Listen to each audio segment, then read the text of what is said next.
প্রচণ্ড তাপপ্রবাহের কারণে ২৭শে এপ্রিল পর্যন্ত দেশের সকল শিক্ষা প্রতিষ্ঠান বন্ধ রাখার ঘোষণা দিয়েছে সরকার। আজ শনিবার শিক্ষামন্ত্রী মোহাম্মদ মুহিবুল হাসান চৌধুরী নওফেল একথা জানিয়েছেন।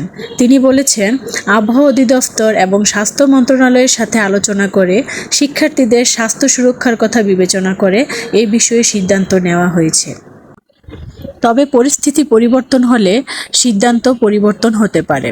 তিনি আরও বলেন, নতুন সময়সূচি অনুযায়ী ২৮শে এপ্রিল থেকে দেশের সকল শিক্ষা প্রতিষ্ঠান খোলা থাকবে।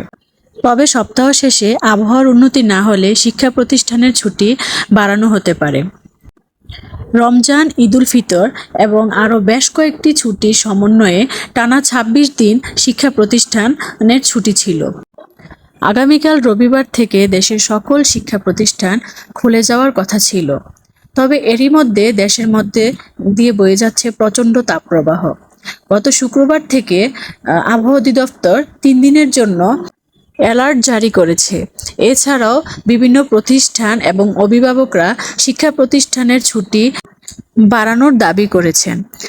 আজ শনিবার শিক্ষামন্ত্রী মোহাম্মদ মুহিবুল হাসান চৌধুরী নওফেল জানিয়েছেন, শিক্ষার্থীদের স্বাস্থ্য সুরক্ষার কথা বিবেচনা করে ২৭শে এপ্রিল পর্যন্ত দেশের সকল শিক্ষা প্রতিষ্ঠান বন্ধ থাকবে।